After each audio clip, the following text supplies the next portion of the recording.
Let's get something straight right now. No contact isn't some childish game you play to make her miss you. It's not some manipulative tactic from a pickup artist's playbook. It's not revenge, though revenge will pale in comparison to what this will do. No contact is the psychological equivalent of scorched earth. You're not just walking away. You're burning the bridge, salting the land, and rebuilding yourself on the other shore while she watches from a distance, powerless to reach you. And make no mistake that powerlessness will echo in her mind like a scream in an empty cathedral. When you implement true no contact, not the weak, halfway version most men attempt before crumbling like a house of cards, you're not just changing your behavior.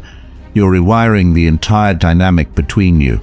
You're taking something she thought she understood completely, your reactions, your emotional responses, and you're turning it into an unsolvable equation. Think about it from her perspective for a moment. Whether the breakup was her idea or yours, she's built certain expectations about how you'll behave. She expects the calls. She expects the texts. She expects the sad Instagram posts that don't explicitly mention her, but might as well be tagged with her name. She expects you to orbit her existence like some emotional satellite, predictable in your patterns, reliable in your weakness. That predictability, it's comfort, it's control. Even if she doesn't want you back, knowing she could have you back is power, and people rarely relinquish power willingly. So when you disappear, not with a bang, not with some dramatic declaration, but with the quiet finality of a door closing forever, you create a vacuum in her psychological space that nothing can fill. Because it's not just your presence that vanishes, it's the validation, the emotional support. The comfort of knowing someone out there still puts her on a pedestal, even if she doesn't want to stand on it anymore. But won't she just move on, find someone else to fill that space? Sure, she might try, but here's what they don't tell you about human psychology. We don't value what we have nearly as much as what we've lost. The boyfriend who remains on call, emotionally available despite the breakup, he's taken for granted. The one who vanishes like smoke, he becomes the splinter in her mind she can't dig out. Remember this, every text you don't send is a question mark in her mind. Every call you don't make is a void her imagination has to fill. And human imagination is a powerful thing, especially when fueled by the particular cocktail of emotions that come with unexpected rejection. Because that's what true no contact is to her, a rejection more profound than anything she's experienced. It's not just rejecting the relationship, it's rejecting the post-relationship narrative she expected you both to act out. But let's be brutally honest here.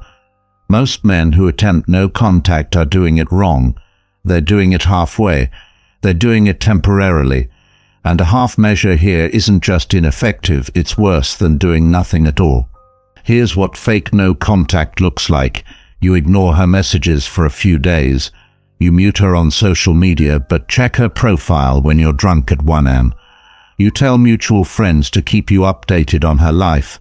You orchestrate accidental encounters. You keep old photos on your Instagram. You stay friends with her family members online. That's not no contact. That's just playing hard to get while your heart is still pathetically easy to access. And she knows it. She can sense it.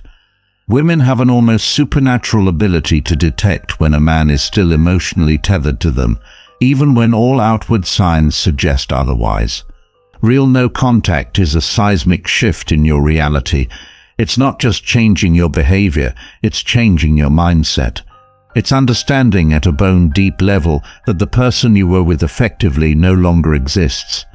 The relationship that consumed your thoughts, your energy, your identity, it's as dead as ancient history, and continuing to invest in it is as pointless as watering plastic flowers. This mindset doesn't develop overnight. It's not a switch you flip. It's a practice you commit to, like a warrior commits to training or a monk to meditation. Every day, every hour, sometimes every minute, you make the choice again. She is my past, not my present, certainly not my future.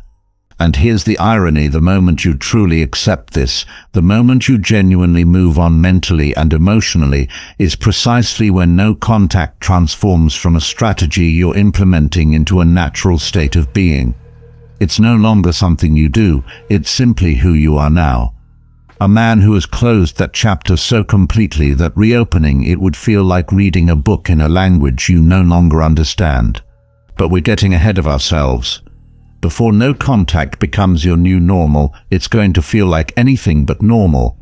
It's going to feel like withdrawal from the most addictive drug ever created. Because that's essentially what it is. When you break up with someone, or worse, when they break up with you, your brain doesn't know the difference between this loss and a death. Neuroscience has confirmed what your sleepless nights and loss of appetite already told you. Your brain is literally going through withdrawal. The same neural pathways that light up in the brains of cocaine addicts desperate for another hit are firing in your brain right now as you fight the urge to check her social media. This isn't poetic exaggeration. This is your neurochemical reality. Those moments you shared, the intimate conversations, the inside jokes, the way she looked at you before everything fell apart. They flooded your brain with dopamine, oxytocin, serotonin, the chemical cocktail of attachment and pleasure. Your neural pathways formed deep grooves around these experiences, these feelings, this person, and now those pathways are screaming for their fix. The first week of genuine no contact is pure physiological hell. Your body doesn't understand your decision. It doesn't care about your dignity or your future. It wants the drug. It wants her. The withdrawal symptoms are brutally real. Insomnia, loss of appetite, actual physical pain in your chest, cognitive disruptions so severe you can't remember what day it is. Your brain is quite literally rewiring itself, and that process burns. But here's what they don't tell you, what you won't read in those watered-down articles about how to get over your ex. This withdrawal, this pain you're feeling, she's feeling it too. Maybe not with the same intensity. The one who does the leaving often has a head start on the emotional detachment, but she's feeling it. Human attachment doesn't simply evaporate because someone decided the relationship is over. The difference is in how you each handle this withdrawal. Most men make a critical error here. They assume their pain is unique, that she's moved on completely, that she's sleeping peacefully while they stare at the ceiling until dawn. This assumption leads to the fatal mistake, breaking no contact to ease their own suffering, never realizing they're short-circuiting a process that was working exactly as it should on both sides of the equation. Because while you're going through withdrawal, so is she. She may not be curled up in a ball sobbing, but her brain is still registering the absence of someone who was once a daily source of neurochemical reward. Each day that passes without contact is a day her subconscious is asking, where is he? Why hasn't he reached out?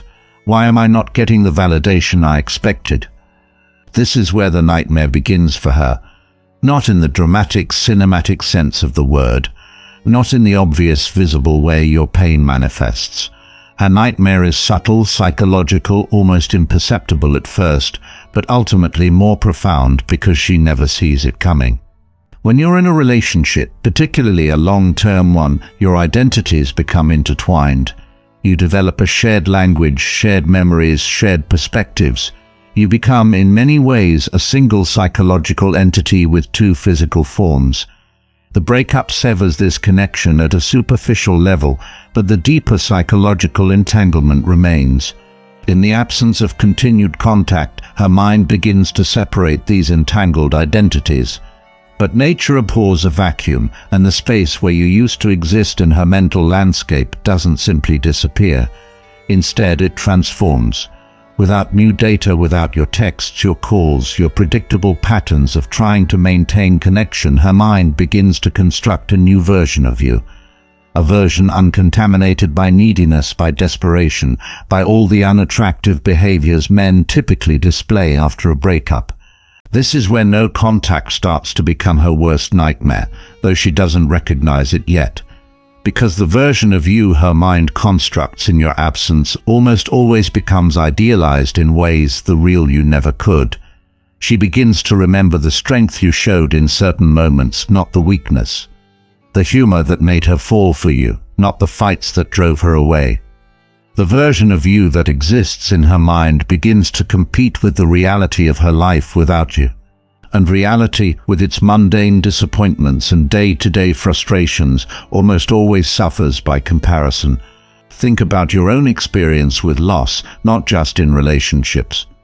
The things we can no longer have, the people who are no longer accessible to us, they take on an almost mythic quality in our memories.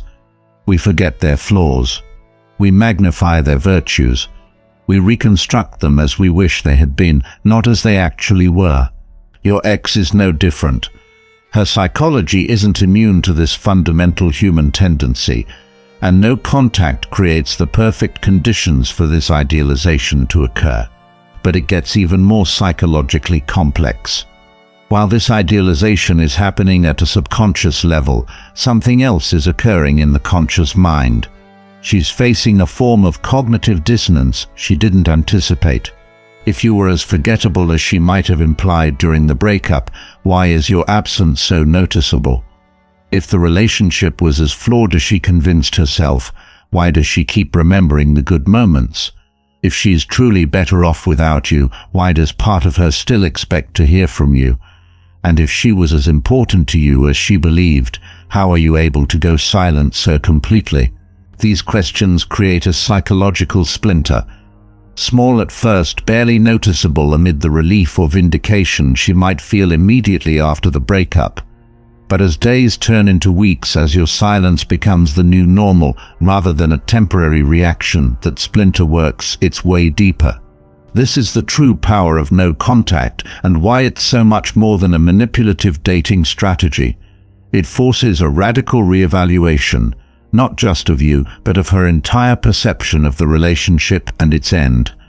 Because human beings can justify almost any decision in the moment, but sustained consequences force a level of reflection that most people spend their entire lives avoiding. And let me tell you something most relationship experts are too afraid to admit. Being forgotten is easy. Being remembered with indifference is manageable. But being remembered with regret, with uncertainty, with the nagging feeling that perhaps a mistake was made, that's the psychological equivalent of a haunting. It's the nightmare that doesn't end with waking up. But here's where many men sabotage themselves. They implement no contact with the explicit goal of creating these effects. They check for signs it's working. They strategize about the perfect moment to break their silence for maximum impact. They see no contact as a tactical maneuver within a game they're still playing. This completely misses the point. The moment you're implementing no contact as a strategy to affect her, you're still emotionally dependent on her reactions. You're still orbiting her existence just from a greater distance. You're still allowing her to occupy prime real estate in your mental landscape. And believe me, she can sense this. Women have evolved highly sensitive radar for detecting when a man's apparent indifference is actually carefully calculated performance. True no contact isn't measured in unanswered texts or deleted social media connections. It's measured in your complete psychological divestment from outcomes. It's the moment you genuinely stop caring whether she's suffering, wondering, regretting, or moving on. The moment your happiness is no longer contingent on her misery.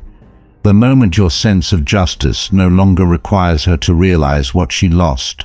This is where most men fail spectacularly. Their ego demands confirmation of impact. They need to know she's hurting too. They implement no contact with one hand while checking for signs of her suffering with the other. They're like children playing hide and seek, covering their eyes while peeking through their fingers, and then wondering why the game isn't working. Your attachment to her reaction is the last chain binding you to the relationship. Break it. Because here's the brutal paradox at the heart of effective no contact. It creates the maximum psychological impact precisely when you're no longer seeking to create any impact at all. It becomes her nightmare exactly when you stop trying to haunt her dreams. Let's talk about what happens in her mind when you disappear completely, not as a strategy, but as a genuine life choice. not as a temporary measure until she comes back, but as your new permanent reality. First, there's relief. Let's not lie to ourselves.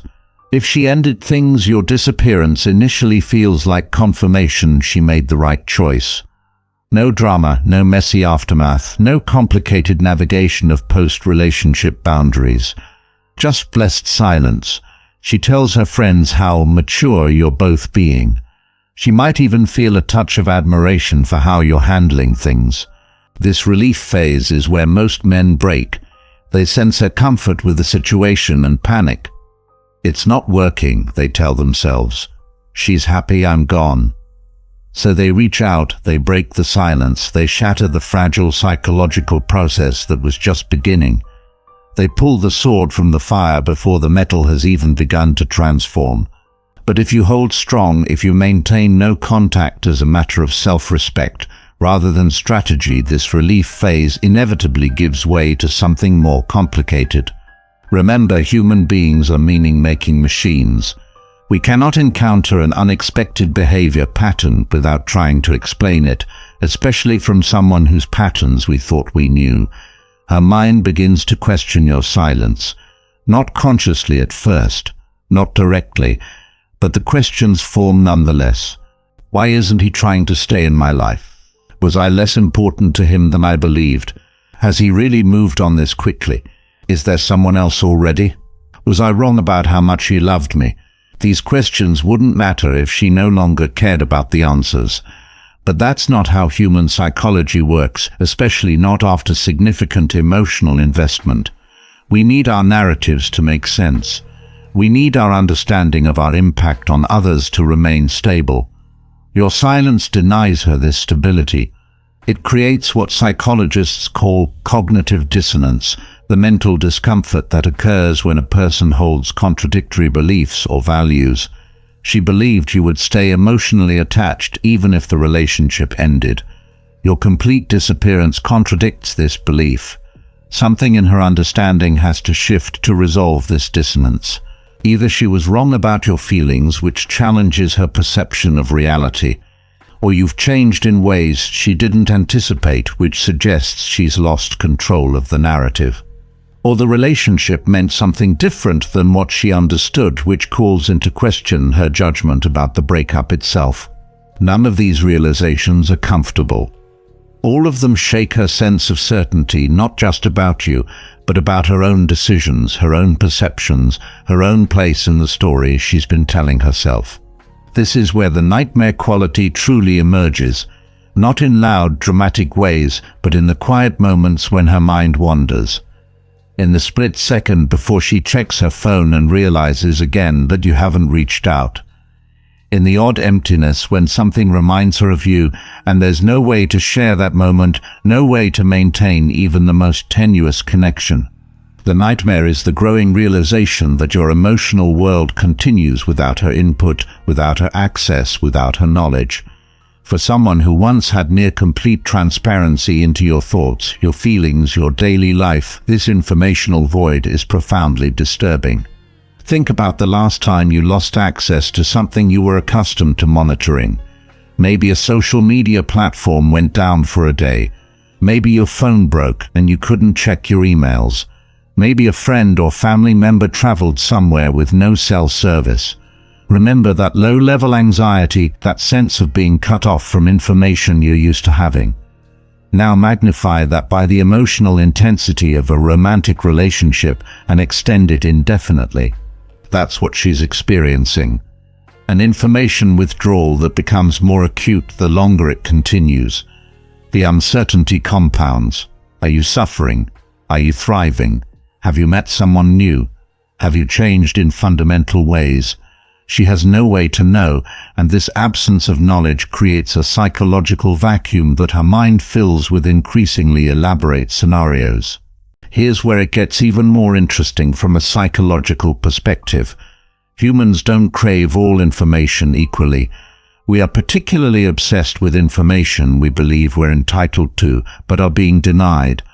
Information that was once freely available to us, but has been suddenly restricted, creates a specific form of preoccupation. Studies on restricted access show that people place higher value on information they're told they cannot have.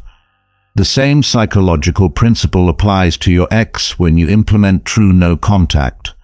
The details of your life, your emotional state, your daily activities, your potential new romantic interests transform from routine information into forbidden knowledge.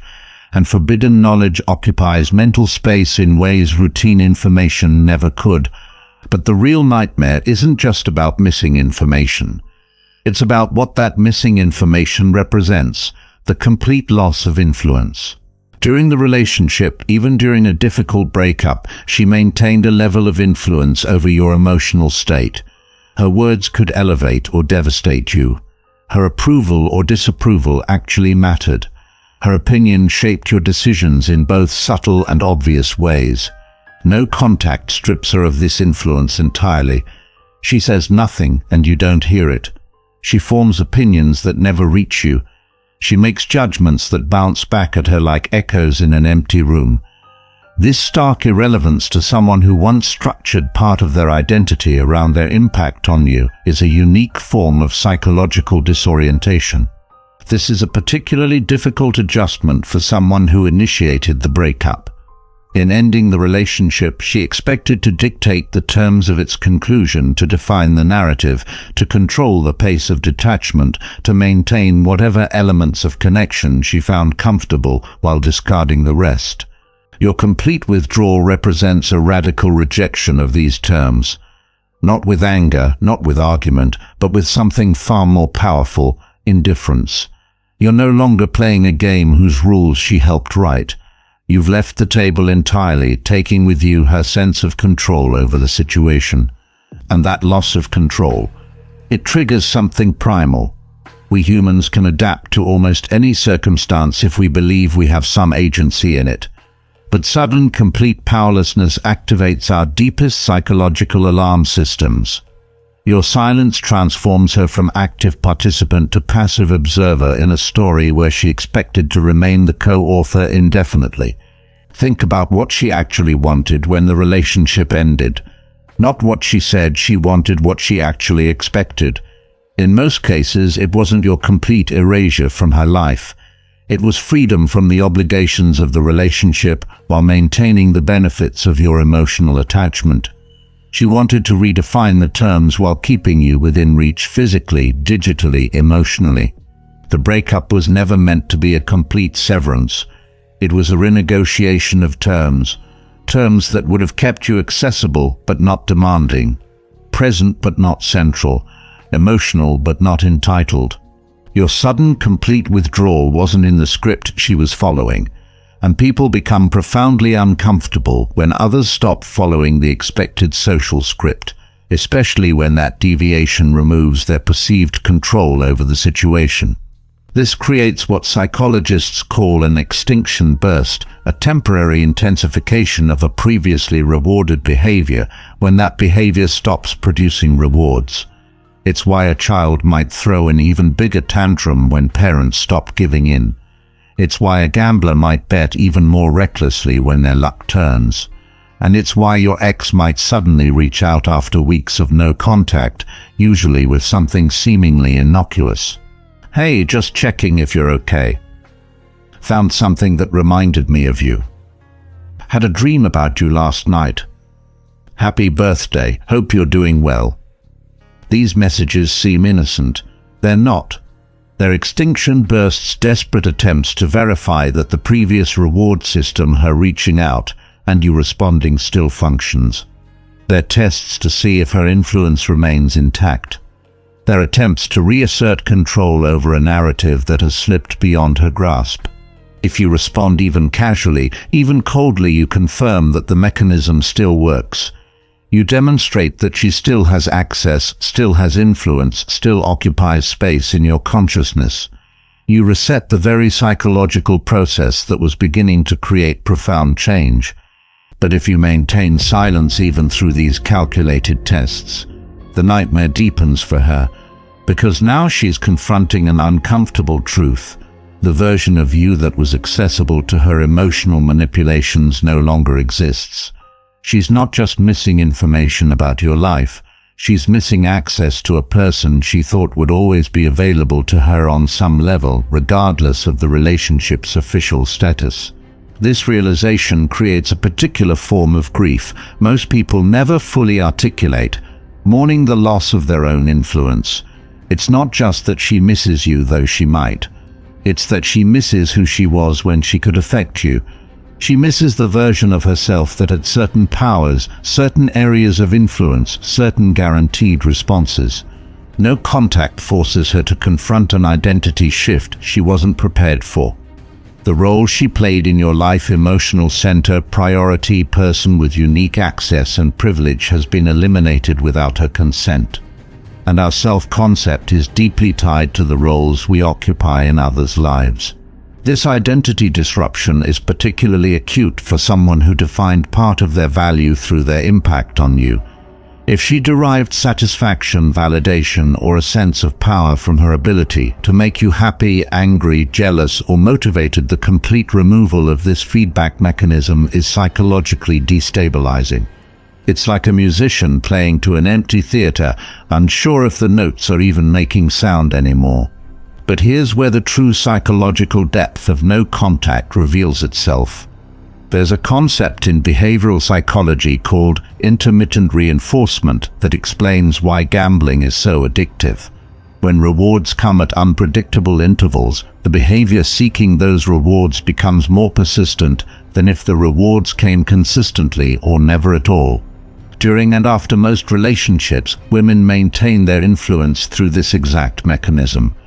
Maybe she doesn't respond to every message, but she responds to some. Maybe she's cold one day and warm the next. Maybe she reaches out randomly after weeks of silence. This unpredictable pattern keeps you hooked more effectively than either consistent contact or consistent absence would. True no contact breaks this cycle entirely. No intermittent rewards, no random dopamine hits from seeing her name on your phone. No unpredictable moments of connection to keep the addiction alive. Just the cold turkey of complete disconnection. And here's the thing about intermittent reinforcement. When it stops completely, the psychological withdrawal is more severe than if the rewards had been consistent. The very unpredictability that made the connection so addictive makes its absence more psychologically disruptive. Your ex is experiencing this disruption firsthand. The random validation she received from knowing she could still affect you emotionally gone. The comfort of being able to check in just as friends when she needed an ego boost gone.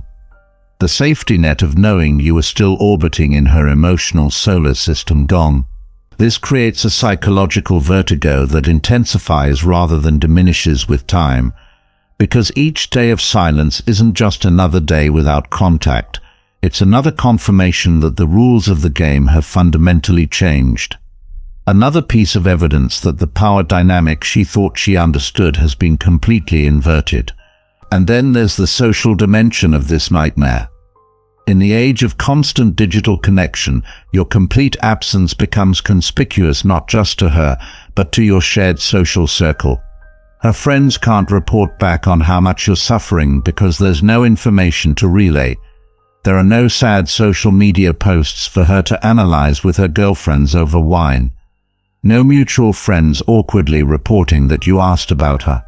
This social vacuum amplifies her private uncertainty. Without external validation of her impact on you, she's left wondering if that impact ever existed at all. Was she as important as she believed? Was the relationship as significant as she thought?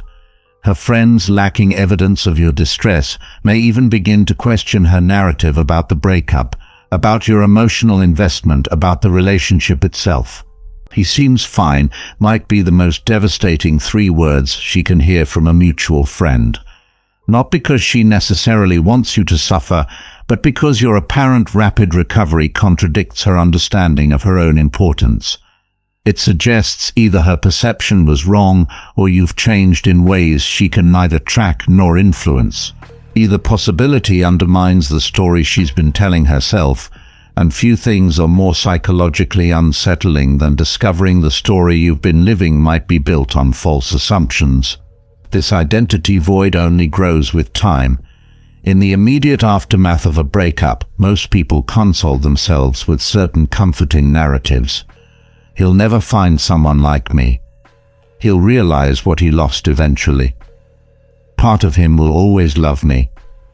These stories serve as psychological band-aids, temporarily covering the wound of rejection or loss. But as weeks of no contact become months, these narratives start to unravel. Without any evidence to support them, no desperate messages, no social media hints of your suffering, no reports from mutual friends about your downward spiral, these comforting myths become increasingly difficult to maintain. What replaces them is far worse than the pain of the breakup itself: doubt. Not just doubt about her decision to end things, but doubt about the entire relationship as she understood it. Doubt about her judgment. Doubt about her understanding of your character. Doubt about her own importance in the story you're both living. This doubt creates a particular form of psychological torment. Human beings can adapt to almost any certainty, no matter how painful. What we cannot easily tolerate is fundamental uncertainty about matters central to our identity and self-worth. Your ex is now living in this uncertainty. The questions multiply rather than diminish with time. If you could walk away so completely, was your love ever real? If you can function without her, was she as necessary as she believed? If you won't even check on her well-being, how deeply did you actually care? If the connection could be severed so absolutely, how significant was it in the first place? These aren't just idle wonderings. They're existential questions that challenge her fundamental understanding of a significant chapter in her life. They force a reevaluation not just of the relationship, but of her ability to accurately perceive reality, to judge character, to understand her own worth in others' eyes. This reevaluation is particularly painful because it happens in an informational vacuum. With most life experiences, we can process and integrate them through continued interaction with the relevant people and environments. We adapt gradually as new information helps us adjust our understanding. No contact denies her this adaptive process. She has no new data to work with, no way to test her revised theories about what happened between you, no method to calibrate her understanding against reality. She's forced to process everything internally, with increasingly unreliable memories and emotions as her only reference points. This is why no contact becomes more psychologically disruptive over time, not less. Unlike normal grief, which tends to soften as we create new memories and experiences, the absence created by true no contact becomes more conspicuous, more psychologically challenging, the longer it persists. Think about other losses in life. When we lose someone to death, the initial shock and pain are overwhelming. But gradually we construct a new relationship with their memory. We integrate the loss into our ongoing life story. We establish new patterns that acknowledge the absence while building around it. No contact prevents this healthy integration because it exists in a strange liminal space. You're not dead, but you're completely inaccessible. The relationship is over, but its echoes persist in shared friends, memories, and digital artifacts.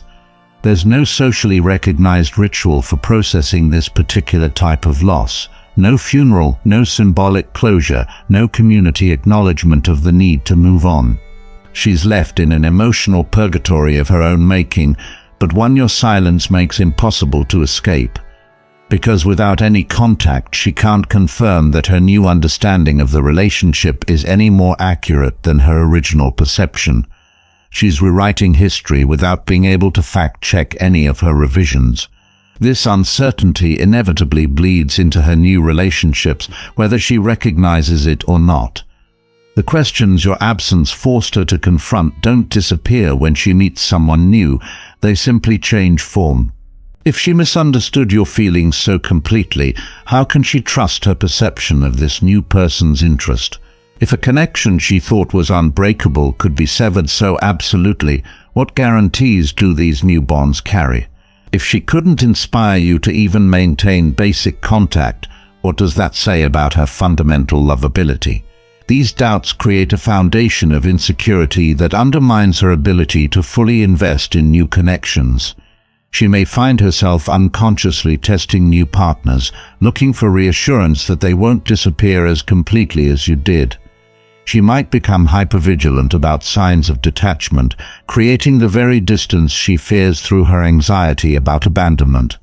Or she might go to the opposite extreme, becoming overly accommodating, suppressing her own needs, morphing herself to fit what she thinks others want, all to prevent experiencing again the particular wound your silence inflicted. Either way, your absence remains an active force in her emotional life long after the relationship ends.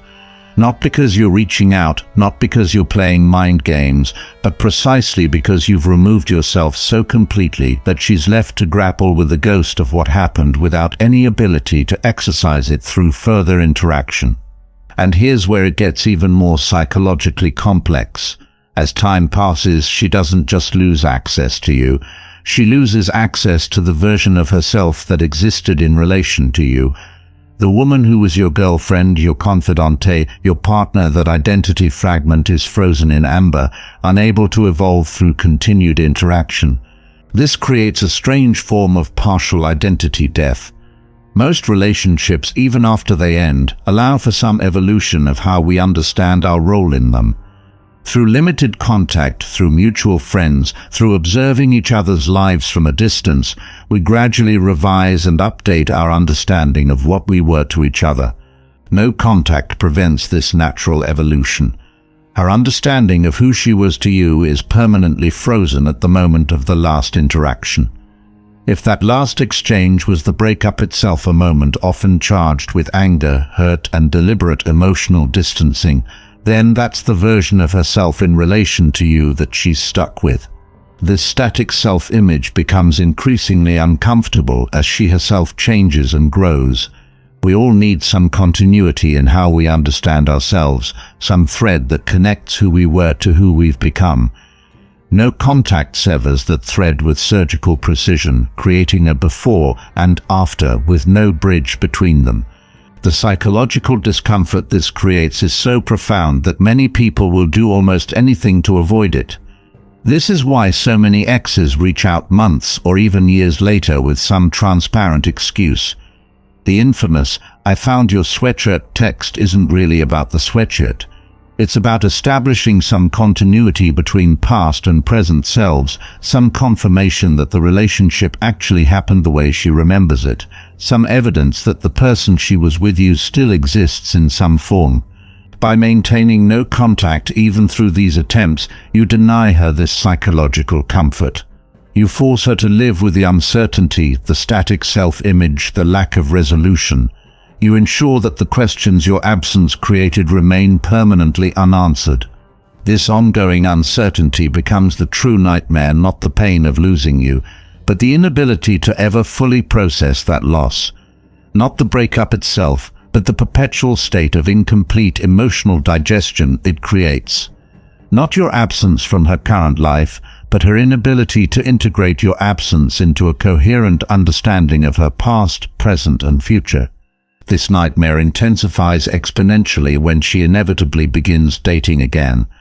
Because here's what no one tells you about human psychology: we never experience anything in isolation. Every relationship, every interaction, every emotional response exists in constant comparison to what came before. This is how our brains create meaning, through contrast, through comparison, through the juxtaposition of past and present experiences. When your ex begins seeing someone new, that relationship doesn't exist in a vacuum.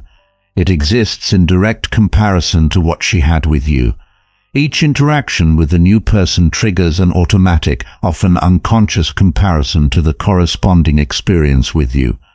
The first kiss, the first argument, the first vulnerable conversation, all of these moments come with the ghost of your relationship attached to them like a shadow. Under normal post-breakup circumstances, these comparisons tend to favor the new relationship.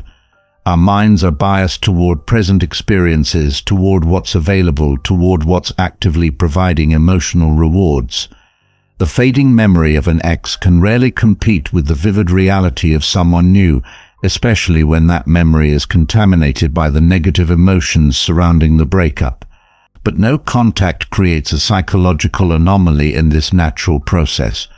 Because you've disappeared so completely, because you've provided no new negative material for her mind to work with, the version of you that exists in her memory remains strangely untarnished by the usual post-breakup interactions that would normally diminish your image in her eyes.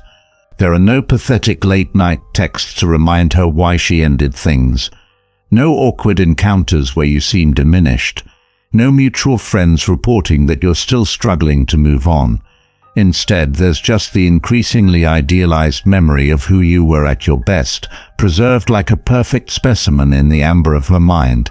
Against this idealized memory, the actual human being she's now dating with all their very real, very present flaws, insecurities, and annoying habits often suffers by comparison. Not because you are actually better, but because the you that exists in her memory has been stripped of dimensionality, reduced to a highlight reel playing on infinite loop. This creates a particular form of relationship sabotage she won't even recognize is happening. She'll find herself inexplicably irritated by traits in the new person that never bothered her about you. She'll hold them to standards established by a partially fictionalized version of your relationship. She'll find herself thinking, he would have understood this without me having to explain, or he would have known how to make me feel better. What she's really comparing isn't the new person to you, it's the new person to the idealized memory of you that no contact has allowed to crystallize in your absence.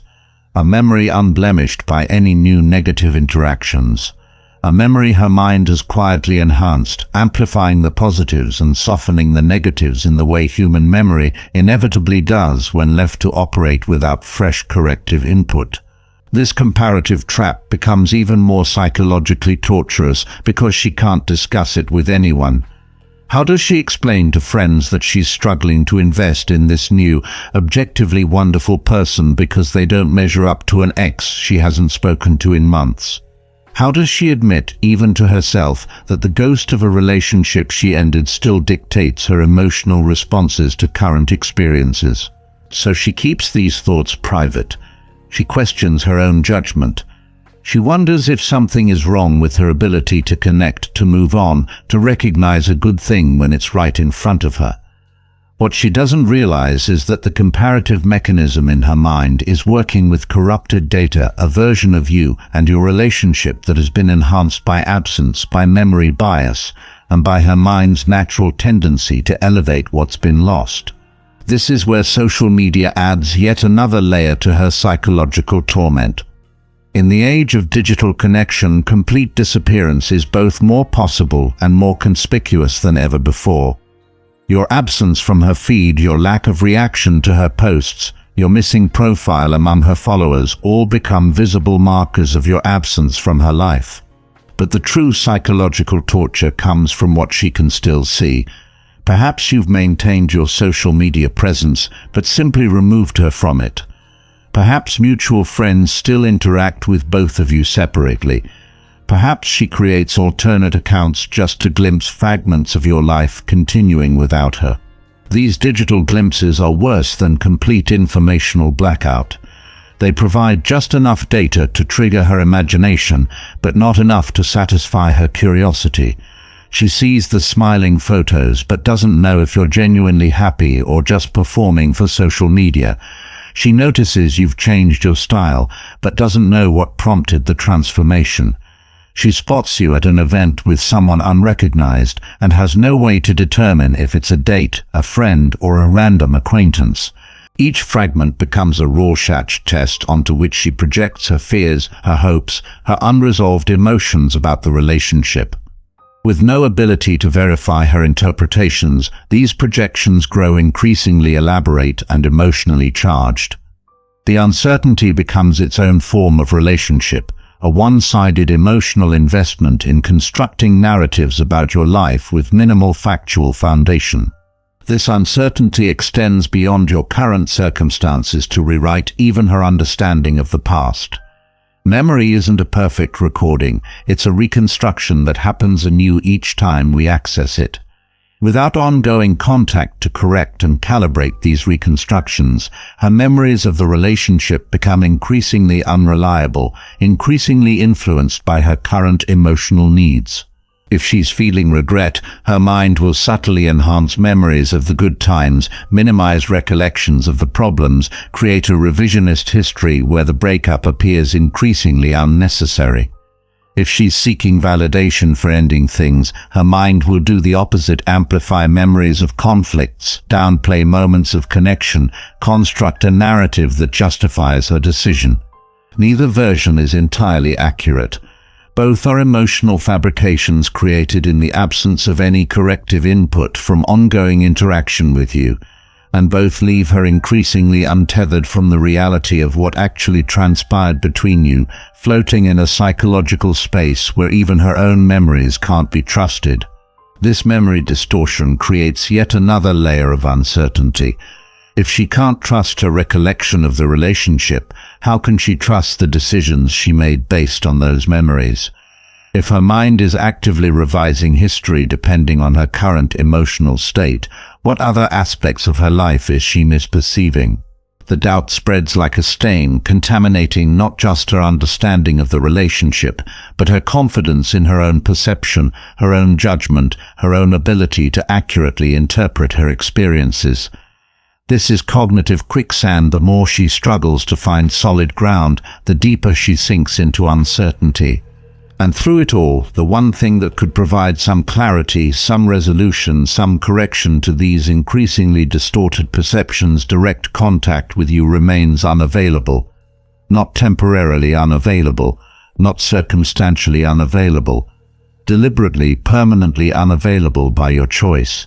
That deliberateness is what transforms standard post-breakup adjustment into something far more psychologically destabilizing. It's not just that you're gone, it's that you chose to be gone so completely. It's not just that she can't reach you, it's that you decided she would never reach you again. It's not just the absence of contact, it's the absolute refusal of it. This chosen, sustained withdrawal violates one of the most basic psychological contracts we maintain with people who have been significant in our lives. Even when relationships change form, we expect some minimal acknowledgement of shared history, some basic recognition of the role we played in each other's stories. Your comprehensive rejection of this implicit contract forces a total reevaluation of the relationship's meaning, not just for now, but retroactively for the entire time you were together. This retroactive reevaluation is perhaps the most devastating psychological effect of true no contact. Because now she's not just questioning the end of the relationship or your current feelings about her.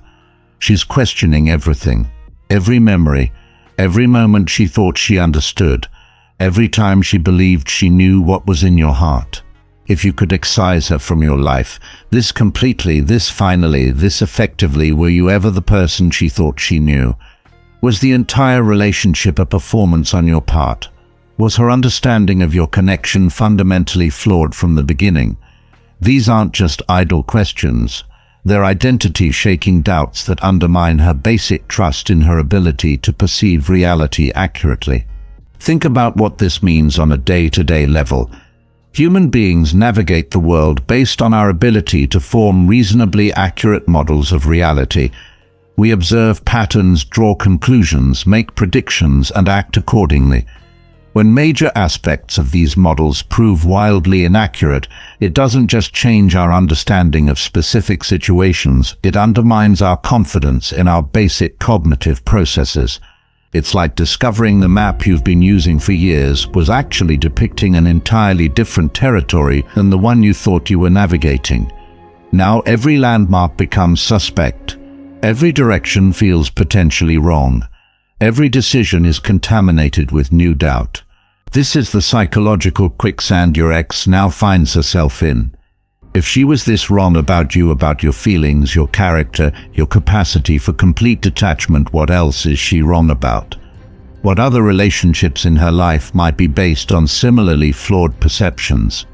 What other emotional investments might prove to be as completely severable as the one she thought you shared?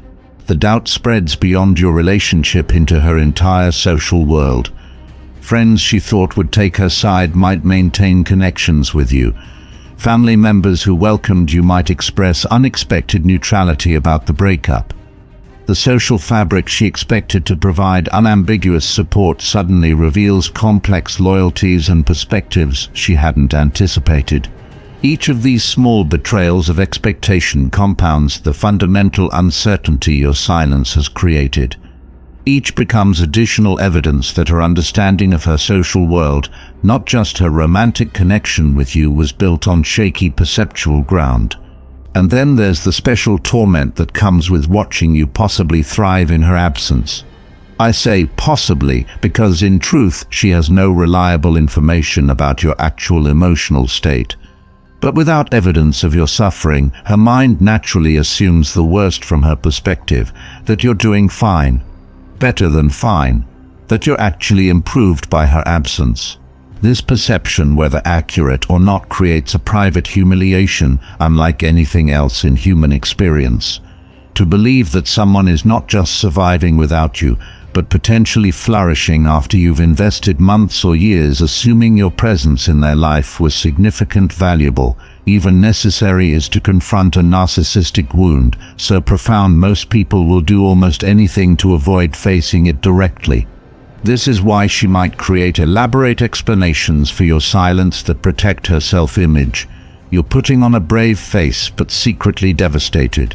You're dating someone new, but it's obviously a rebound.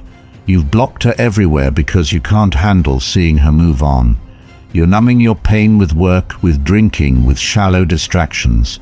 These narratives aren't really about you. They're psychological defense mechanisms designed to protect her from the most devastating possibility of all, that her absence from your life is a neutral or even positive development for you, that the space she once occupied has been filled with something else, or worse, that its emptiness is itself a form of relief. But as no contact extends from weeks into months, these protective narratives become increasingly difficult to maintain. Each day of silence, of complete absence, of life visibly continuing without her input, is another piece of evidence contradicting the comforting stories she's told herself about her irreplaceability in your emotional world. As these defenses crumble, she's confronted with possibilities that most human beings spend their entire lives constructing elaborate psychological architectures to avoid facing: that she is not the main character in anyone's story but her own, that her presence or absence might be statistically insignificant to the emotional trajectory of someone she deeply invested in, that the space she occupied in your life has closed behind her like water after a hand is removed, leaving no trace of the opening that once existed. These realizations aren't just humbling, they're existentially destabilizing. They force a confrontation with our fundamental aloneness in the universe that most human connections allow us to temporarily forget or deny. Your silence has removed the comforting illusion that meaningful connection creates permanent change in another person's emotional landscape. And here's where the nightmare quality becomes most acute. There's no resolution available, no means to definitively confirm or disprove the theories she develops about your inner state, your true feelings, the actual impact of her absence on your life. No way to calibrate her understanding against reality. No mechanism to achieve the closure that human psychology so desperately craves when significant relationships transform or end. This absence of resolution creates a particular form of psychological torment that neurologists and psychologists have documented clearly. Uncertainty activates the brain's threat detection systems more powerfully and persistently than confirmed negative outcomes. Our brains literally prefer knowing something bad will happen over not knowing what will happen at all. Applied to your ex's experience, this means the uncertainty created by your complete silence is more psychologically disruptive than if you were actively, clearly hostile. At least anger provides clarity. At least hatred offers a definable emotional landscape to navigate. The void of no contact offers nothing to orient toward, nothing to push against, nothing to use as reference for understanding where she stands in relation to you. This uncertainty creates a state of perpetual low-grade hypervigilance. Her threat detection systems remain partially activated, scanning for information about you, about your feelings toward her, about what your absence means. This isn't conscious obsession. It's a background process consuming psychological resources she's not even aware she's allocating to the unresolved question of your disappearance from her life. The psychological cost of this ongoing vigilance is substantial. Attention diverted to monitoring this unresolved situation is attention unavailable for full presence in her current life. Emotional energy consumed by periodic attempts to make sense of your silence is energy that can't be invested in new connections. Cognitive resources spent constructing and revising theories about your inner state are resources not devoted to her own growth and development. And all of this happens largely outside her conscious awareness. She doesn't realize how much of her psychological bandwidth remains allocated to the void you left behind. She just knows that something feels off, that she's not fully present, that part of her remains tethered to a question mark where a period should be. This partial attention becomes particularly painful when significant life events occur, achievements, setbacks, moments that would have once been immediately shared with you. The impulse to reach out, to send that text, to share that news still arises automatically. The realization that this pathway of connection no longer exists is experienced anew each time, a micro-grief that reopens the original wound again and again. These recurring moments of realization prevent the normal healing process that time usually facilitates. Instead of a clean break that can slowly mend, she experiences a series of small, fresh cuts that keep the wound perpetually raw. Each realization that you remain completely beyond reach becomes a new loss layered over the original, compounding rather than diminishing the psychological impact. What makes this particularly insidious is that these reactions typically intensify rather than diminish as the relationship recedes further into the past. In the immediate aftermath of a breakup, the emotional rawness is expected, the grief anticipated, the adjustment period acknowledged by her social circle. But 6 months later, a year, 2 years, the external support systems have long since moved on, the social permission to still be processing the loss long expired. Yet internally, the unresolved questions created by your silence have not dissipated. In some ways, they've become more psychologically uncomfortable as the chronological distance has grown. What might have initially seemed like temporary withdrawal now stretches into the horizon with no end point, no resolution, no final conversation to provide closure. And the longer this persists, the more difficult it becomes to ever re-establish contact. The gulf widens, the awkwardness compounds, the unasked and unanswered questions multiply. The very possibility of casual reconnection becomes increasingly remote as the silence extends into months, then years. This creates a secondary loss, not just the loss of the relationship as it was, but the loss of any potential relationship it might have evolved into over time. Many former couples eventually establish some form of distant friendship, some minimal but cordial connection that acknowledges the significance of what they once shared. Your complete silence forecloses even this possibility, eliminating not just what was but what might have been. This social isolation compounds as time passes. The initial weeks after a breakup come with built-in support systems, friends who check in, family members who express concern, co-workers who cut you some slack. But this emotional scaffolding has an expiration date. The world expects your ex to move on according to some invisible, but universally acknowledged timeline. It's been 3 months. Shouldn't you be over him by now? You need to get back out there. The best way to get over someone is to get under someone else. I thought you were the one who wanted to end things. Why are you still checking his Instagram? These well-meaning but fundamentally misguided comments push her emotional processing underground. She stops talking about you not because she's stopped thinking about you, but because she knows her continued mental preoccupation has exceeded her social circle's patience for it. The questions, the uncertainty, the unresolved emotional business, it all gets compartmentalized, hidden away from public view, but still very much active beneath the surface. This creates a particular kind of loneliness, the isolation that comes from experiencing something significant that cannot be fully shared or validated by others. Her internal landscape doesn't match her external presentation. She's performing moved on, while still grappling with questions that have no answers, feelings that have no outlet, curiosities that have no resolution. What makes this especially torturous is that she's experiencing what psychologists call ambiguous loss, a particular type of grief that occurs without clarity or closure. Ambiguous loss is psychologically more difficult to process than clear-cut endings because the human mind has no established framework for integrating it. Think about other losses. Death, while painful, comes with rituals, with acknowledgement, with a clear understanding of permanence. Even when relationships end with conflict and anger, there's still a defined narrative, an understood sequence of events with a beginning, middle, and end. But your silence creates a loss without these defining features. There's no body to bury, no final argument to replay and eventually make peace with, no clear moment when the door closed permanently.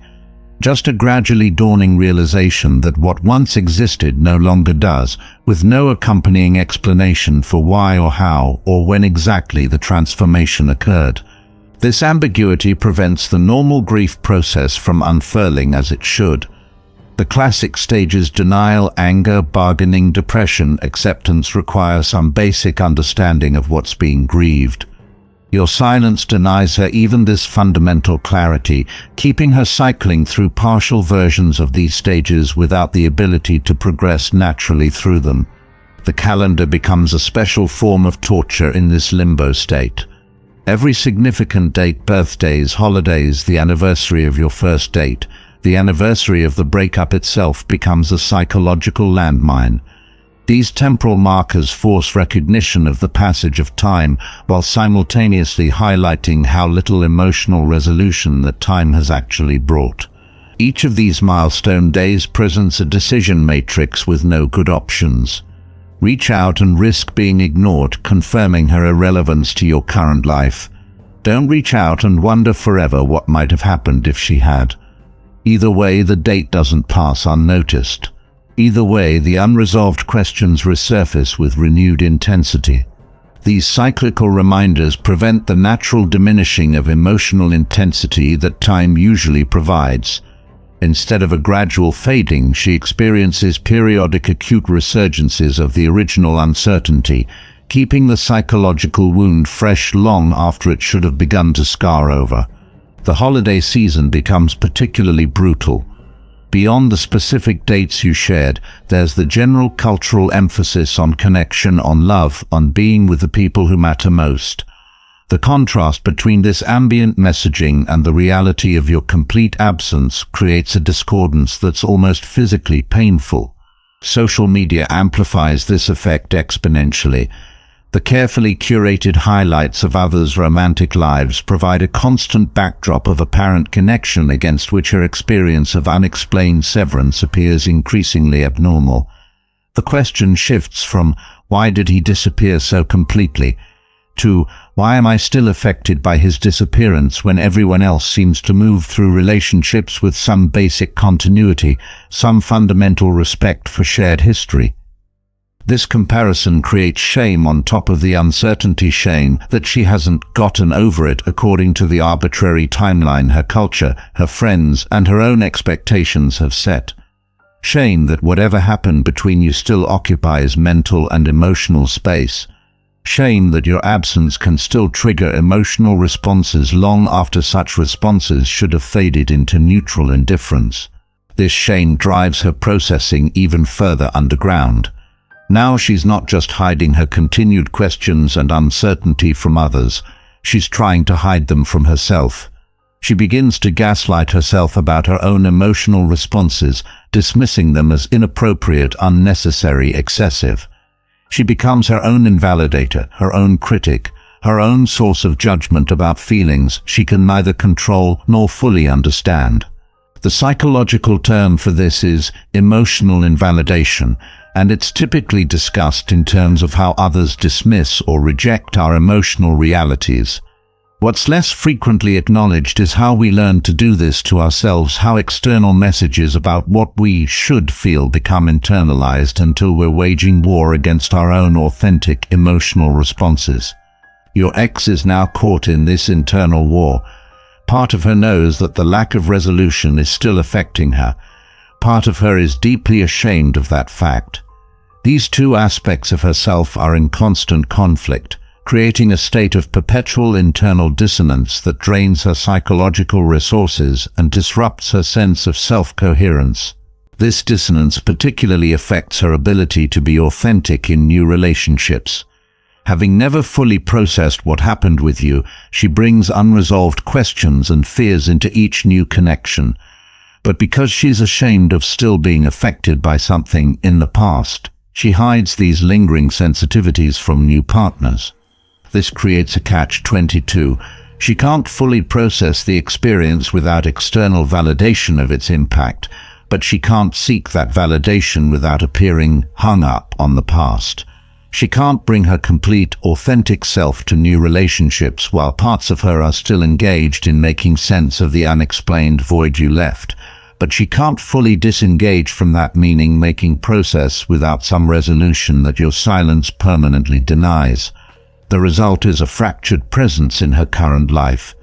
Part of her attention, her emotional energy, her psychological resources remains allocated to the void, to the question mark, to the unfinished business that your complete disappearance created.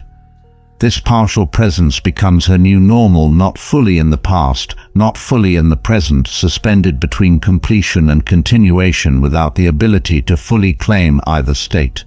What makes this particularly insidious is how invisible it is from the outside. She may appear to have moved on completely.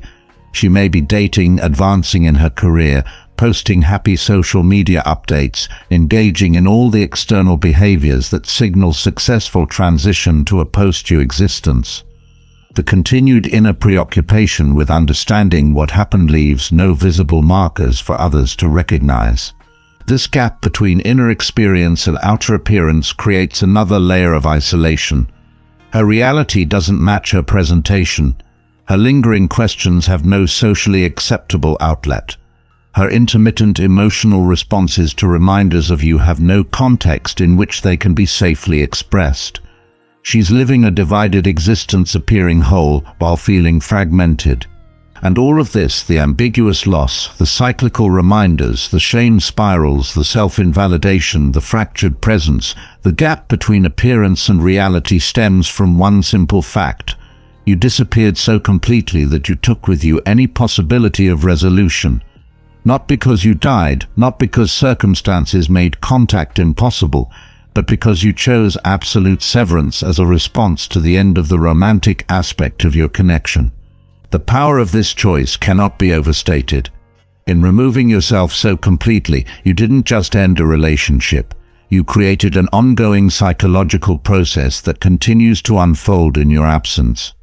You set in motion ripple effects that extend far beyond the immediate aftermath of the breakup, impacts that persist and sometimes even intensify as time pulls you further apart chronologically, while the emotional business remains frozen in unresolved suspension. This unresolved psychological state eventually transforms into something even more insidious than active pain. It becomes background radiation in her emotional life, a constant low-level distortion field that subtly warps her experience of everything else. This isn't the acute anguish of fresh heartbreak. It's something far more persistent and ultimately more life-altering, a fundamental rewiring of her capacity for trust. Because here's what happens when someone disappears from your life with the finality and completeness that true no-contact creates. You learn that emotional investment comes with no guarantees, that people who once claimed to value you immeasurably can excise you from their reality with surgical precision, that connections you believed were written into the foundation of someone else's life can be erased without leaving even a scar of acknowledgement. This knowledge doesn't arrive as an intellectual concept. It lands as a bone-deep understanding that permanently alters her default settings in all human relationships. The change is subtle but profound, a hairline fracture in her basic trust that human connections have inherent durability, that emotional significance creates some minimal obligation of acknowledgement, that shared history has some intrinsic value that transcends transient feelings. Watch for the moments when this new reality breaks through her carefully constructed defenses. They often come without warning, triggered by seemingly innocent comments or situations. A friend casually mentions maintaining a friendship with an ex. Her reaction seems disproportionate, a flash of confusion, perhaps bitterness, maybe even anger. What you're witnessing isn't just a response to that specific situation. It's the sudden, jarring reminder that what she experienced with you exists outside the normal parameters of how relationships typically transform. That even among endings, what happened between you occupies a particular territory of absolute severance that most people never experience. Or perhaps you'll notice how her eyes change when the conversation turns to past relationships. There's a guardedness that wasn't there before, a careful measuring of how much to reveal, how vulnerable to become. She's learned that the complete truth of her emotional experiences might brand her as still affected by the past, so she edits, sanitizes, presents the socially acceptable version of her history, while the messy reality remains locked behind careful eyes. These moments reveal the permanent alterations to her psychological landscape. The territory has been redrawn. The maps she navigates by have been revised to include the possibility of complete abandonment without explanation, without closure, without the basic human courtesy of acknowledged history. This revised understanding manifests in practical changes to how she approaches relationships. She creates escape hatches in new connections, emotional backup plans, unexpressed reservations, small areas of herself kept carefully segregated from complete vulnerability. Not consciously, not manipulatively, but as an instinctive adaptation to having experienced the absolute withdrawal of someone who once claimed central importance in her life. She develops hypervigilance about communication patterns. A delayed response to a text, an unexplained absence, a subtle shift in tone, these normal fluctuations in human interaction that once might have registered as insignificant now trigger disproportionate anxiety. Her threat detection system has been permanently recalibrated by your disappearance to register even minor withdrawal as potentially catastrophic. She struggles with the vulnerability required for genuine intimacy. Having experienced how completely someone can disappear despite deep connection, she unconsciously limits how much of herself she reveals, how deeply she allows others to matter, how much she depends on any single relationship for emotional sustenance. This isn't calculation, it's self-protection operating at a level beneath conscious choice. These adaptations don't make her relationships impossible, but they make them fundamentally different than they would have been had she never experienced the particular wound of complete abandonment without explanation, without closure, without acknowledgement of shared history. She loves differently now, trusts differently, connects differently. The changes aren't always negative. Some represent genuine growth, greater self-reliance, clearer boundaries, more realistic expectations of what human relationships can and cannot provide. But they all share a common root, the knowledge that someone can be central to your story one moment and completely absent the next, not through death or circumstance, but through deliberate choice. This knowledge becomes part of her foundational understanding of how human connection works. Not an experience she had once, but a lens through which all subsequent connections are viewed, evaluated, measured. The possibility of absolute severance becomes a background assumption in her emotional calculations, influencing decisions, behaviors, and investments in ways she herself may not fully recognize.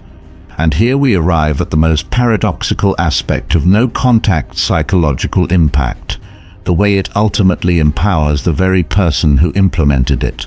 Because as your ex rebuilds her life around the crater your absence created, as she develops new understandings and adaptations to account for the experience of complete abandonment, as she integrates this knowledge into her fundamental approach to human connection, you remain frozen in her understanding at the moment of severance. While she evolves, adapts, reconstructs her approach to relationships with this new knowledge integrated, her perception of you remains static. The person who could walk away so completely, who could sever connection with such finality, who could choose absolute silence over even minimal acknowledgement of shared history, that person becomes fixed in her psychological landscape. Not as someone actively present in her thoughts, not as a daily preoccupation, but as a reference point against which other experiences are measured. The person who demonstrated that complete severance is possible. The relationship that proved emotional significance creates no inherent obligation of continuity. The evidence that human connection, no matter how deep it once seemed, can be unilaterally terminated without explanation, without closure, without the basic courtesy of acknowledged history. In this way, you achieve a kind of immortality in her psychological landscape that ongoing contact, no matter how positive, could never create. You become not just a person she once knew, not just a relationship she once had, but a fundamental influence on how she understands and approaches all human connection. An inflection point in her emotional development that permanently altered her default settings in ways that ripple through every subsequent relationship. This is the final, most profound impact of genuine no contact. It doesn't just end a specific relationship. It changes how she experiences all relationships that follow. Not because she's hung up on you, not because she hasn't moved on, but because the experience of complete abandonment without explanation, without closure, without acknowledgement fundamentally alters how human beings approach connection thereafter. The nightmare isn't that she loses you. The nightmare is that she loses the version of herself that existed before she learned what you taught her.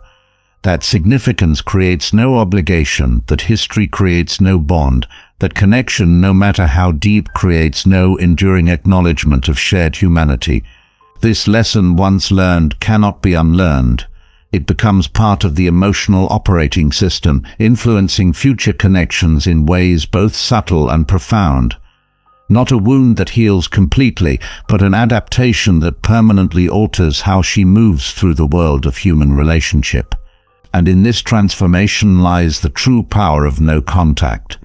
Not as a strategy to make her miss you, not as a tactic to increase your perceived value, not as a technique to manipulate her emotions, but as a force that fundamentally alters the psychological landscape of someone who once believed they understood the unwritten rules of human connection.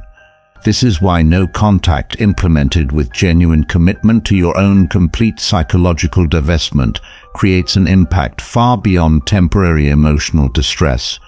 It rewrites the basic assumptions through which she approaches all future relationships.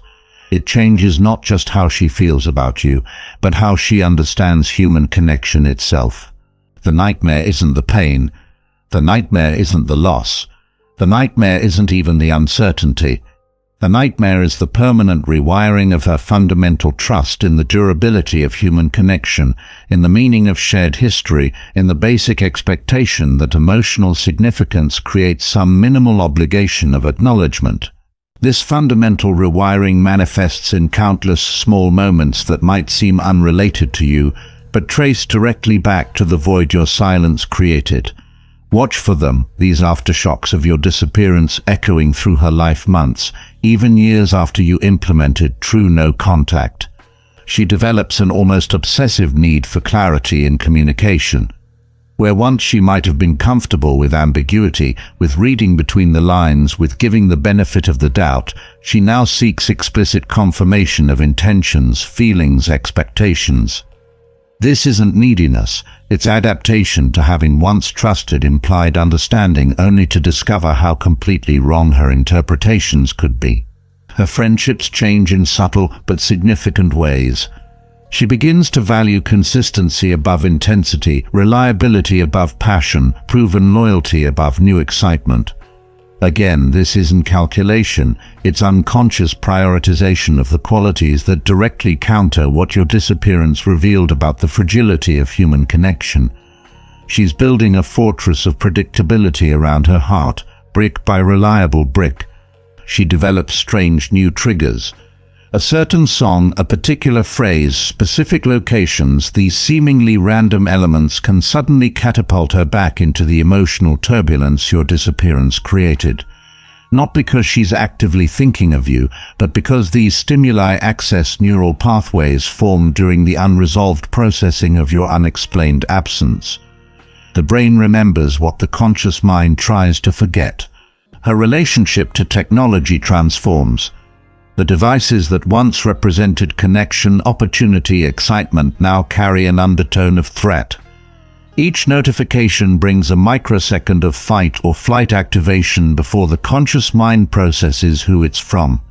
Her phone becomes both lifeline and potential source of pain, symbolizing not just the connection she maintains, but the one that was severed so completely. Her language changes in ways she doesn't recognize but others might notice. For now, gets appended to statements about relationships. I think and probably become more frequent qualifiers. Certainty about emotional matters becomes rarer, replaced by a subtle but persistent hedging that reflects her new understanding of how quickly and completely the seemingly solid can evaporate. These changes aren't conscious strategies. They're adaptations at the level of basic psychological functioning adjustments her mind makes automatically to protect against experiencing again the particular wound your disappearance inflicted. They're the psychological equivalent of scar tissue, tougher than the original, less sensitive, less flexible, but permanently marked by the injury that necessitated its formation. And they extend far beyond romantic relationships. The lessons learned from your total withdrawal contaminate all forms of connection, friendships, family relationships, professional networks. Because if someone who shared physical intimacy, emotional vulnerability, and explicit commitment can vanish without a trace, what guarantee do more casual connections offer? The answer embedded in her new psychological defaults is clear: none. This is how no contact becomes not just the end of a specific relationship, but a transformative force in her entire approach to human connection.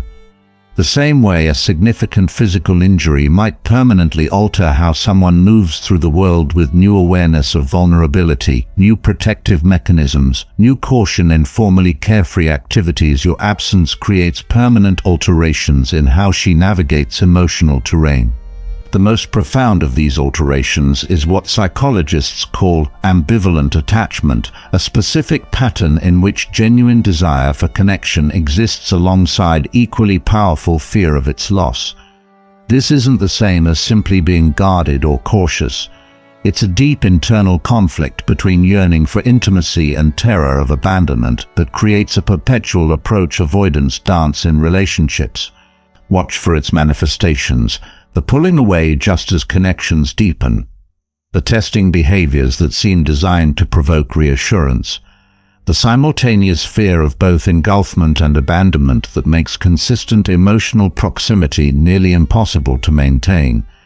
These aren't character flaws or manipulation tactics. They're psychological adaptations to having experienced the particular trauma of complete severance without explanation, without closure, without acknowledgement of shared history. What makes this ambivalent attachment especially painful is that she typically doesn't recognize its source or its pattern. She only knows that relationships now feel more complicated, more threatening, more potentially catastrophic than they once did.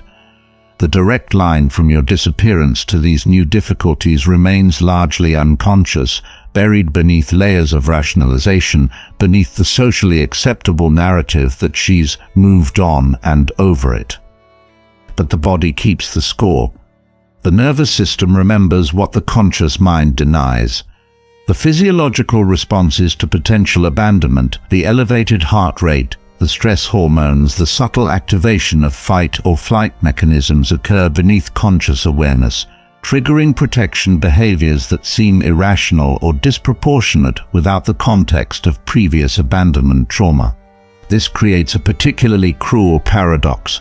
The very adaptations meant to protect her from experiencing again the specific pain your disappearance caused often become self-fulfilling prophecies, creating distance in relationships where closeness is desired, triggering rejection through fear of rejection, manifesting the very abandonment they evolved to prevent. And through it all runs a current of shame. Shame that past experiences still influence present reactions. Shame that the lesson of your disappearance hasn't been fully integrated and transcended. Shame that despite all appearances of having moved on, moments of vulnerability can still activate old wounds, old fears, old adaptive patterns developed in response to the void you left behind.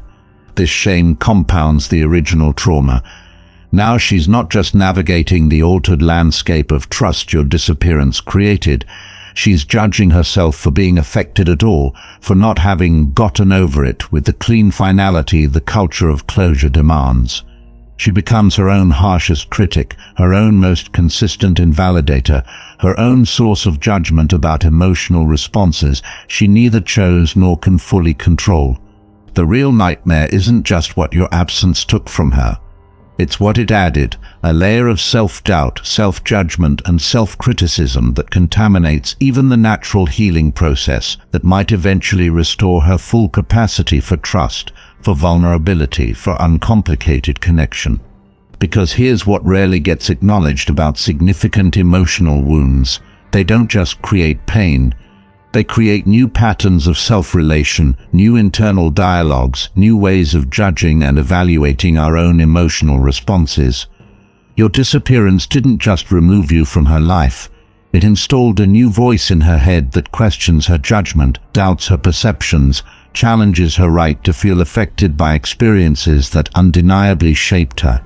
This voice becomes particularly loud in moments of vulnerability, in new relationships, in situations that echo in any way the dynamic that preceded your disappearance. It's the voice that whispers she's overreacting, being too sensitive, bringing the past into the present. The voice that demands impossible emotional tidiness, that insists significant wounds should heal on schedule, that previous experiences should be neatly contained in compartments that never leak into current reality. This voice isn't reality. It's an internalized critic born from cultural messages about moving on, about not dwelling on the past, about the expectation that emotional healing should follow a linear, time-bound trajectory that ends in complete resolution. But it speaks with tremendous authority, drowning out the actual wisdom of emotional responses that signal important information about boundaries, about safety, about the genuine requirements for trust and vulnerability. The true nightmare is this: your absence created not just an external void, but an internal conflict. Not just a missing person in her life, but a missing coherence in her emotional narrative.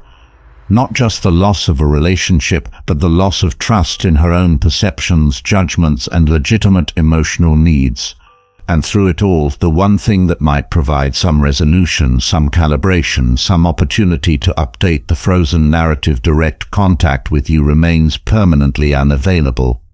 Not temporarily unavailable during a cooling-off period, not circumstantially unavailable due to practical constraints, deliberately, permanently unavailable by your choice.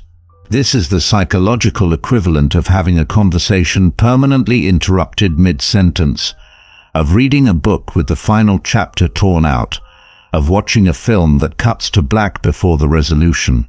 The mind cannot help but continue seeking completion, creating endings, imagining resolutions, not because it's obsessed with a specific content, but because it's wired to seek narrative closure, to resolve cognitive dissonance, to integrate experiences into coherent understanding. Your silence denies this basic psychological need.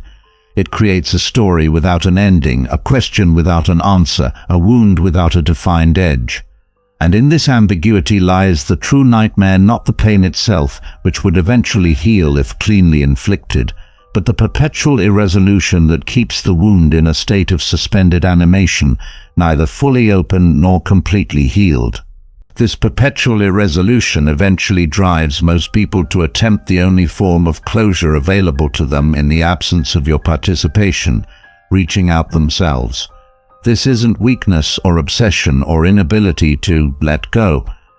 It's the mind's natural attempt to complete the interrupted circuit, to find the missing piece that will allow integration of the experience, to transform ambiguous loss into something defined enough to finally process and release.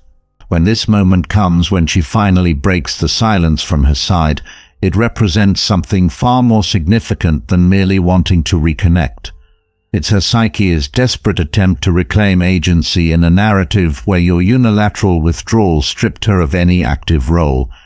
It's not about getting you back, it's about getting her psychological coherence back. But here's where true no contact reveals its most devastating power. Her attempt to create closure through renewed contact almost inevitably fails. Either you maintain your silence, leaving her message unanswered in the digital void, or you respond with such emotional distance that the interaction provides no real resolution. The closure she seeks remains elusive because it requires a level of mutual engagement, mutual acknowledgement, mutual recognition of shared history that your commitment to no contact explicitly rejects. This failed attempt at self-created closure often proves more psychologically damaging than the original disappearance. The initial withdrawal could be rationalized in countless ways. Perhaps you needed space, perhaps you were processing your own emotions, perhaps the silence was temporary. But when her direct attempt to establish even minimal communication meets with continued silence or empty formality, the message becomes unmistakable. The erasure was deliberate, complete, and permanent. This confirmation delivers what psychologists call a narcissistic wound, a profound injury to the self-concept that challenges fundamental assumptions about one's importance, value, and impact on others. It's the devastating realization that someone who once positioned himself at the center of her world has not merely moved her to the periphery of his, but has removed her from the map entirely. Not gradually, not with explanation, not with the basic courtesy of acknowledged history, but with surgical precision and absolute finality. This wound strikes at the foundation of how we construct our sense of self. Human identity doesn't form in isolation. It develops through reflection in others' responses, through the mirroring of our significance in their actions, through the accumulated evidence of our impact on those we've emotionally invested in. Your complete withdrawal doesn't just end contact, it implicitly challenges the reality of the connection as it existed, suggesting her perception of her importance in your life was fundamentally flawed from the beginning. The psychological term for this is reality testing failure, the disorienting experience of discovering that what you believed was real may have been partly or wholly illusory. The more significant the challenged perception, the more destabilizing this failure becomes. And few perceptions are more significant to our basic psychological security than our understanding of where we stand in the emotional landscape of those we've deeply connected with. This destabilization extends far beyond the specific relationship with you. It creates a ripple effect that touches every area where confidence in her perceptions matters, her judgment in other relationships, her ability to accurately interpret others' feelings toward her, her fundamental trust in her capacity to distinguish genuine connection from its counterfeit. If she could be so wrong about your feelings, your character, your capacity for absolute severance, what else might she be misperceiving? This question doesn't arrive as an intellectual curiosity. It lands as an embodied doubt, a visceral uncertainty that manifests physically in moments of vulnerability. The tightening chest when opening up to someone new, the hypervigilance about subtle changes in communication patterns, the immediate attribution of negative intentions to ambiguous behaviors. These aren't chosen responses, they're automatic adaptations to having experienced catastrophic failure in reality testing about emotional connection. What makes this adaptation particularly insidious is its invisibility to others. From the outside, she may appear completely over it, functionally navigating new relationships, successfully engaging in the external behaviors that signal healing and forward movement. The internal reorganization, the fundamental shift in how she processes emotional data, interprets relationship cues, calculates risk and vulnerability, leaves no visible markers for others to recognize.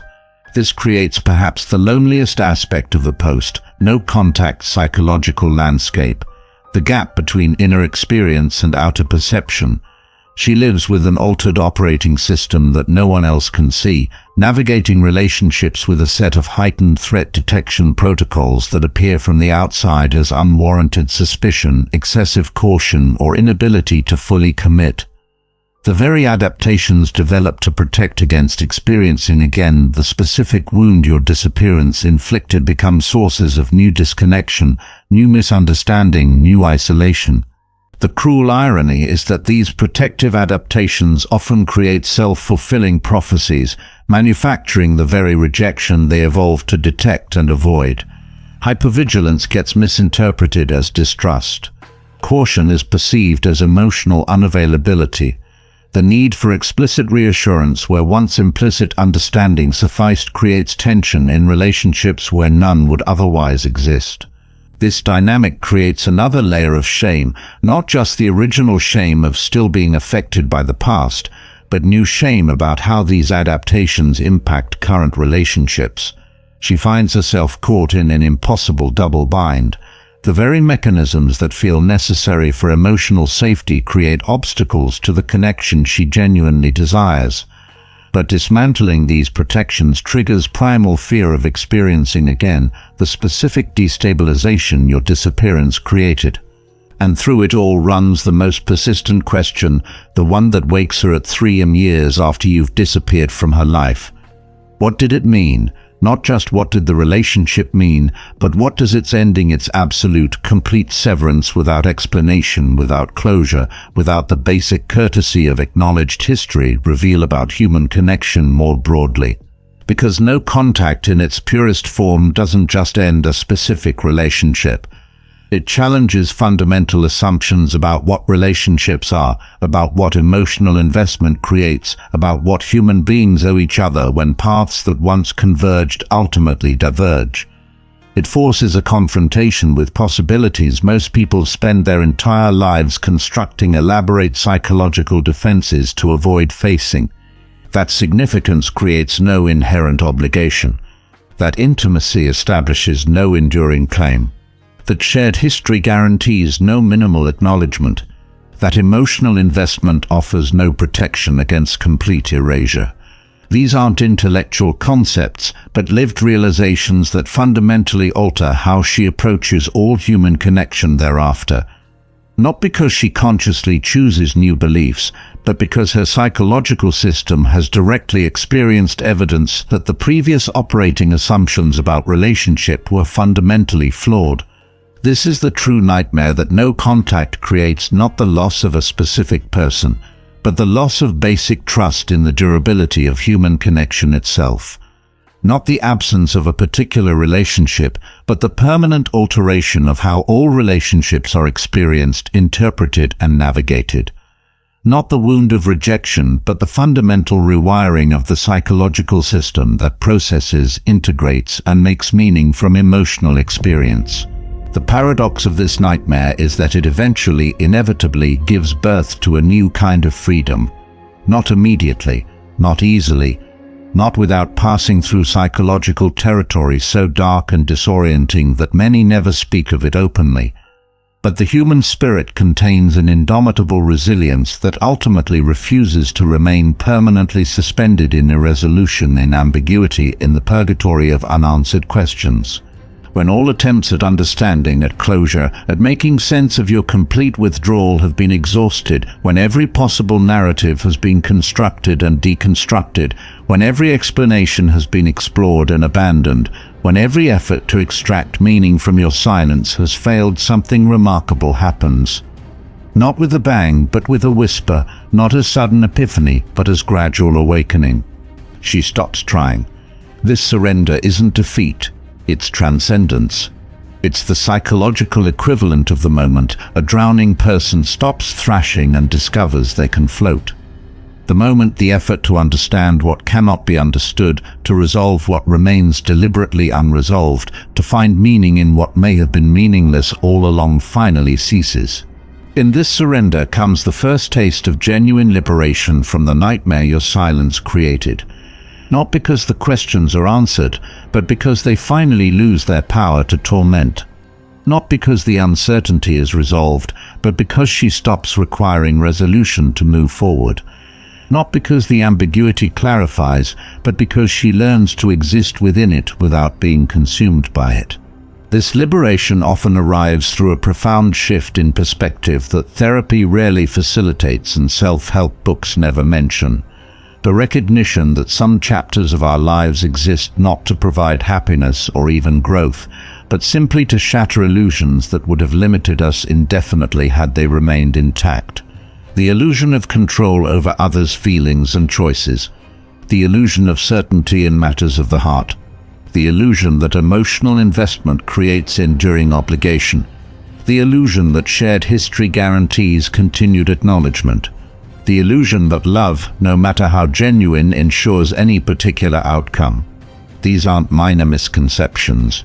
They're the fundamental mythologies upon which most people build their entire approach to relationships.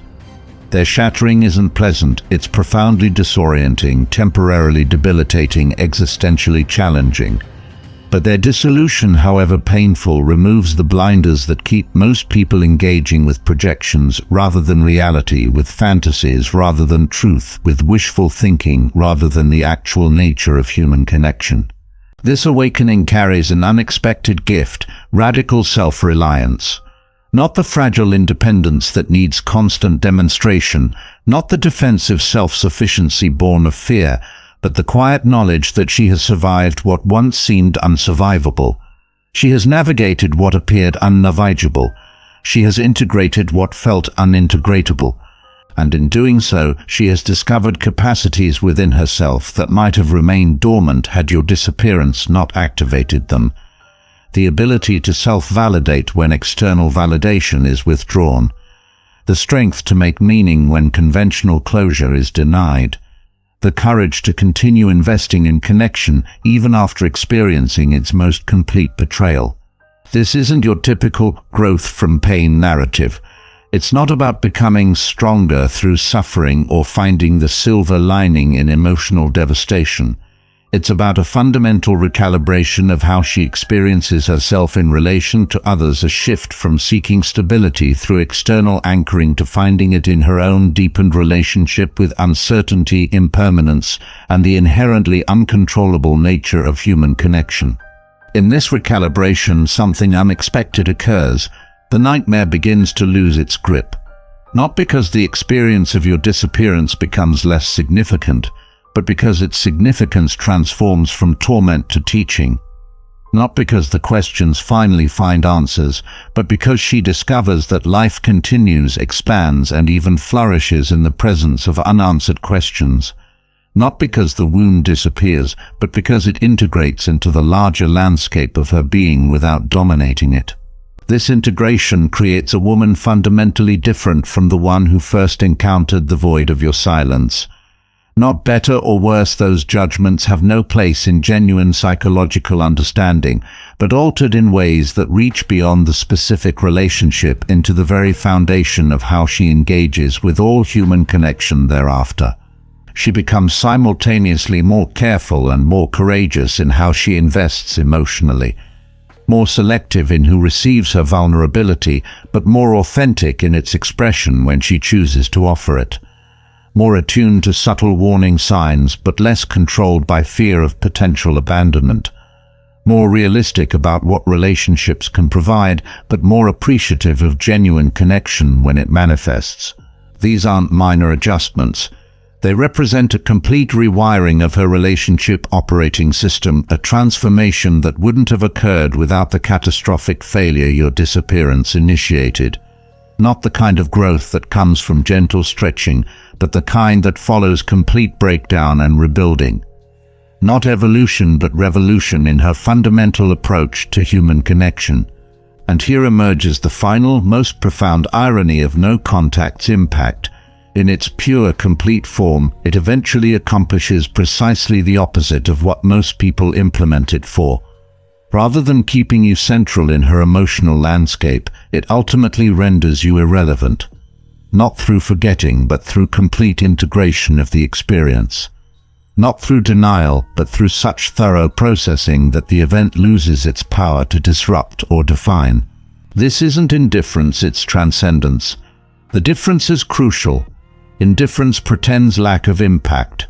Transcendence acknowledges impact fully, but is no longer limited by it. Indifference is a defense mechanism.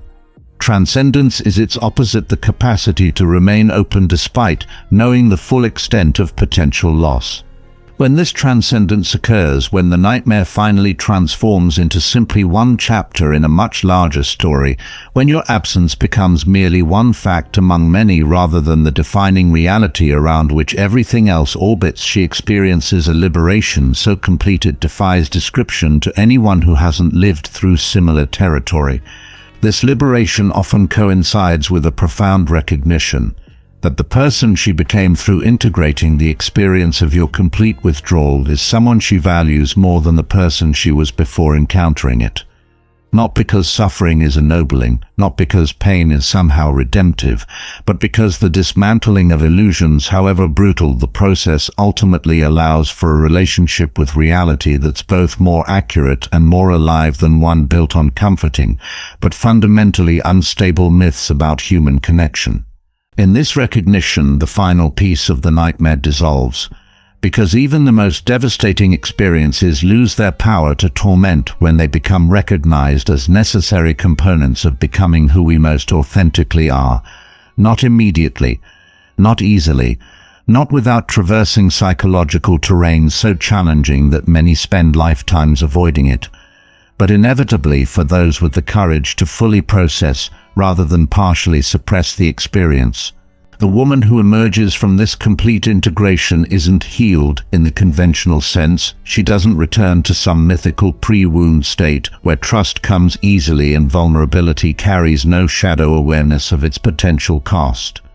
But she arrives at something far more valuable, the capacity to choose connection with full awareness of its inherent uncertainty, to offer vulnerability with complete recognition of its possible outcomes, to invest emotionally without requiring guarantees that human relationships can never honestly provide. This isn't resignation to potential pain. It's the opposite, the ability to remain open-hearted with clear-eyed recognition of what that openness might cost. Not naivete, but its antithesis, the courage to value connection, while holding its impermanence, its uncertainty, its uncontrollable nature as integral rather than contradictory to its meaning. And in this capacity, she discovers the final, most unexpected consequence of the nightmare your silence created: freedom from needing the very closure your disappearance denied. Not because the questions find answers, but because the need for those specific answers dissolves in the enlarged perspective that integration creates. Not because the uncertainty resolves, but because uncertainty itself becomes recognized as the only honest foundation for authentic connection in a world where absolutely nothing, not even the deepest love, not even the most genuine commitment, can guarantee any particular outcome. This journey from devastation through uncertainty to eventual transcendence represents the complete psychological arc that true no contact ultimately creates. Not by design, not by intention, but through the inexorable human drive to make meaning even from experiences deliberately stripped of resolution. Your silence was meant to be the final word. Instead, it became merely the opening line in a conversation she continues with herself, one that grows increasingly nuanced, increasingly liberating, increasingly focused on possibility rather than loss as time and integration work their transformative magic. And here we arrive at the ultimate truth about no contact that none of the pop psychology articles or YouTube dating gurus will ever tell you. Its greatest power lies not in what it does to her, but in what it reveals about you. Because the capacity to completely sever connection, to erase another human being from your reality without explanation, without closure, without the basic courtesy of acknowledged history, says nothing about their value and everything about your relationship, with uncertainty, with vulnerability, with the messiness of genuine human connection. It reveals a fundamental trust issue far deeper than any specific relationship dynamic. A belief that the only safe engagement is one where complete withdrawal remains constantly available as an escape hatch, where the terms of disconnection can be dictated unilaterally, where emotional narrative can be controlled through selective deletion rather than authentic completion. The nightmare you created through silence eventually ends. The questions that once tormented eventually lose their sting. The uncertainty that once felt unbearable eventually becomes recognized as the only honest foundation for authentic connection in a world where absolutely nothing can be permanently secured against change, against loss, against the fundamental impermanence of all human experience. But your escape from genuine vulnerability, from authentic completion, from the necessary messiness of human disconnection, that continues indefinitely.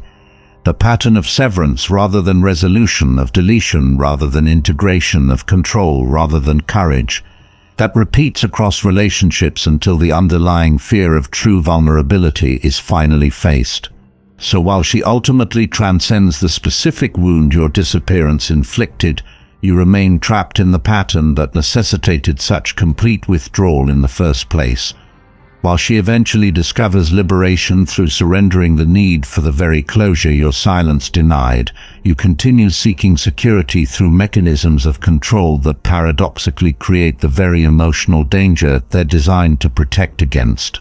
This is the final, most profound truth about no contact that few ever articulate.